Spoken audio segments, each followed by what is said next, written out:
Astaghfirullah. Membahas surah Al-Mujadilah ayat ke-22.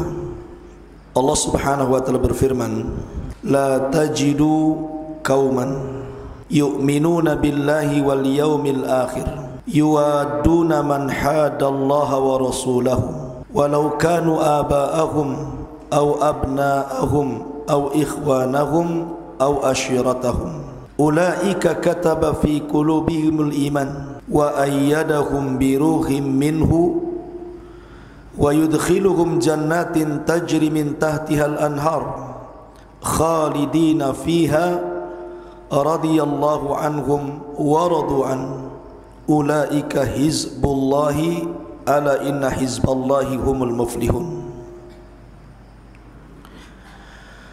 Kalian tidak akan mendapatkan sebuah kaum yang mereka beriman kepada Allah dan hari akhir,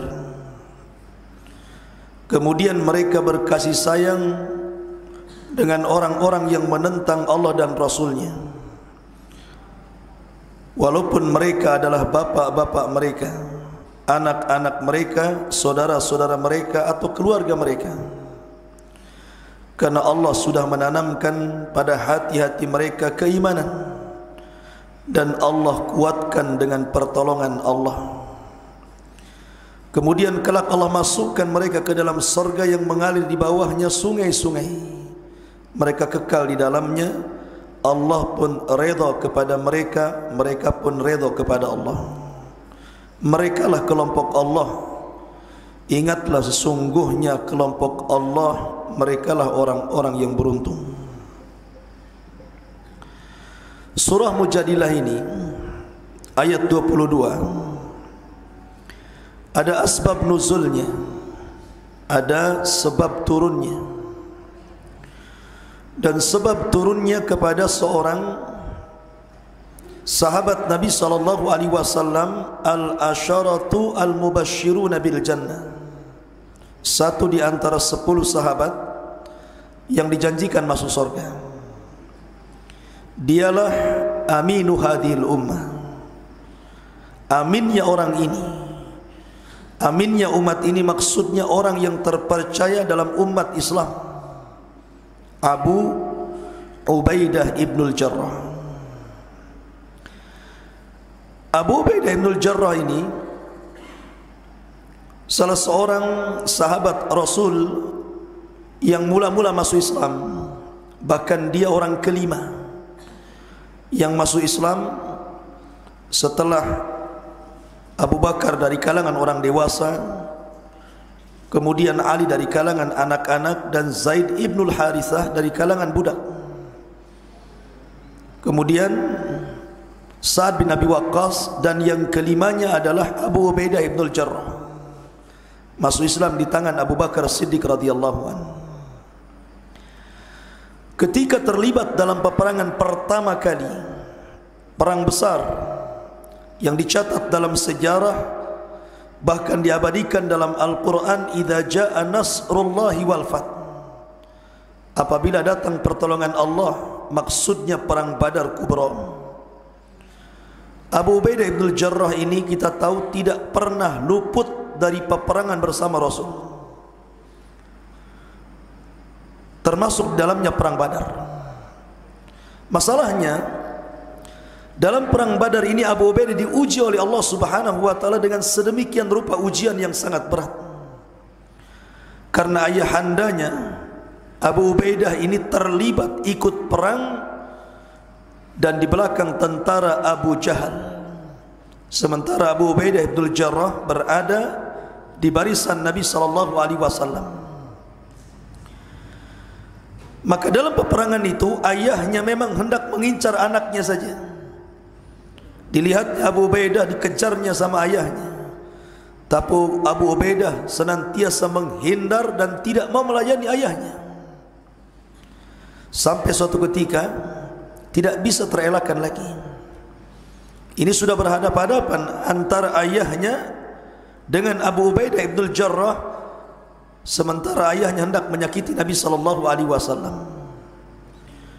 Maka Abu Ubaidah pun kemudian maju akhirnya bertempur melawan ayahnya, dan Allah takdirkan Abu Ubaidah membunuh ayahnya sendiri dalam perang Badar ini. Maka setelah Badar Kubra dimenangkan oleh kaum muslimin dengan kemenangan yang luar biasa, maka Abu Ubaidah merasa sedih yang luar biasa. Bagaimanapun yang meninggal dan yang dibunuh itu adalah ayah kandungnya. Sedih dia. Apalagi ucapan orang-orang kepada Abu Ubaidah mengatakan, sungguh Abu Ubaidah qad habita amaluhu, sudah gugur seluruh amalannya. Fa innahu qatala abah, karena dia sudah membunuh ayahnya. Maka Abu Ubaidah pun menjawab dan mengatakan, wallahi ma qataltu abi, demi Allah aku tidak membunuh ayahku, walakin qataltu asyirka fi syakhsi abi, tapi aku hanya membunuh kesyirikan yang ada pada jasad bapakku. Maka Rasul mendengar seperti itu terdiam sampai turun ayat ini, la tajidu qauman yu'minuna billahi wal yaumil akhir yuwaduna man hadallaha wa rasulah walau kanu aba'ahum aw abna'ahum aw ikhwanahum aw ashiratahum. Engkau tidak akan dapat sebuah kaum yang betul-betul beriman kepada Allah dan hari akhir, mereka terlibat kasih sayang bersama orang-orang yang memusuhi Allah dan Rasulnya, walaupun mereka yang memusuhi itu bapak-bapaknya, anak-anaknya, saudara-saudaranya, keluarganya. Maka orang yang beriman tidak mungkin berkasih sayang dengan mereka. Disinilah ada al-wala wal bara, meletakkan loyalitas kepada orang yang beriman dan berlepas diri dari orang-orang yang memusuhi orang-orang yang beriman. Karena arti wala itu mencintai Allah, mencintai Rasul, dan mencintai orang-orang yang beriman. Dan arti bara itu artinya memusuhi musuh Allah, musuh Rasul, dan musuh orang-orang yang beriman. Dan dalam Islam, membunuh ayah sendiri dibolehkan kalau memang dia seorang kafir harbi, kafir yang memerangi.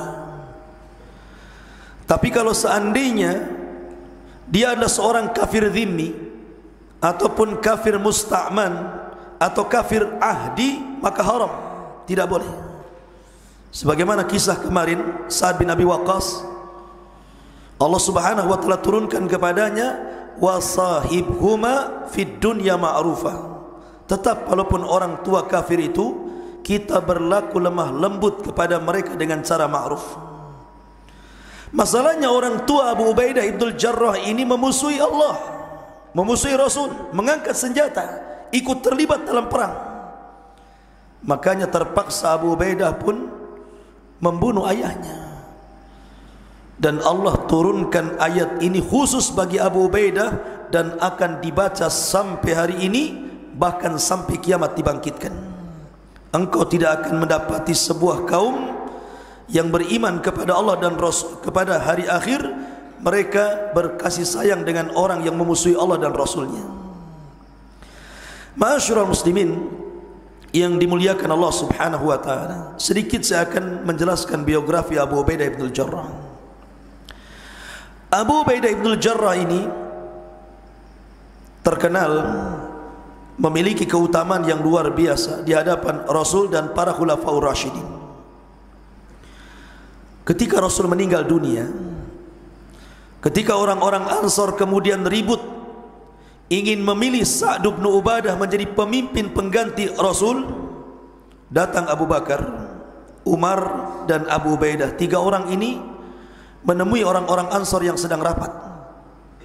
Kata Abu Bakar, kepemimpinan itu hanya ada pada orang-orang Quraisy.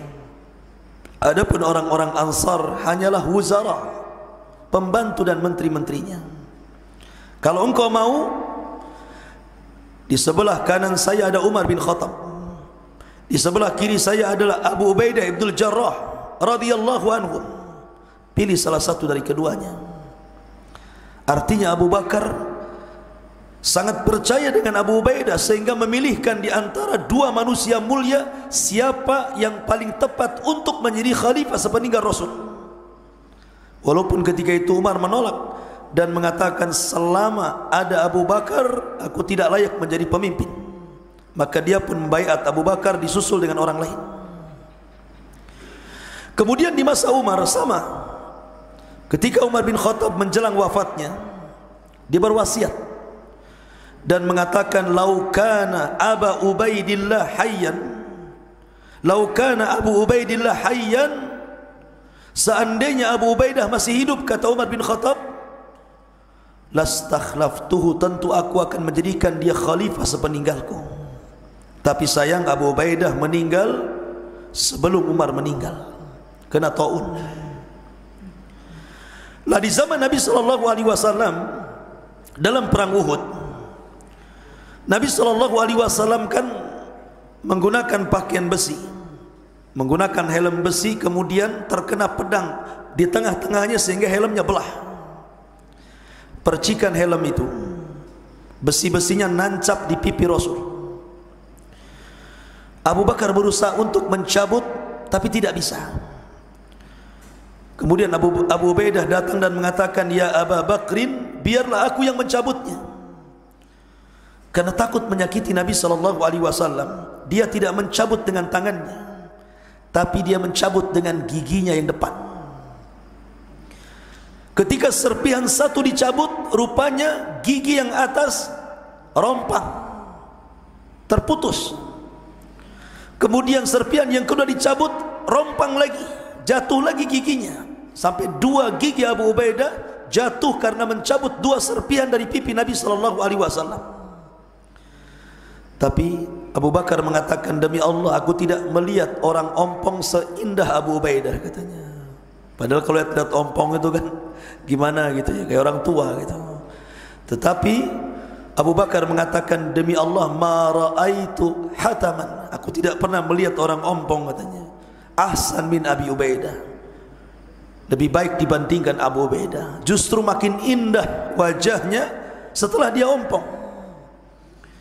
Ma'asyiral muslimin yang dimuliakan Allah Azza wa Jalla, ketika di masa Khalifah Abu Bakar Siddiq radhiyallahu an, Abu Bakar ini mengutus Khalid ibn Walid memimpin pasukan melawan orang-orang Syam.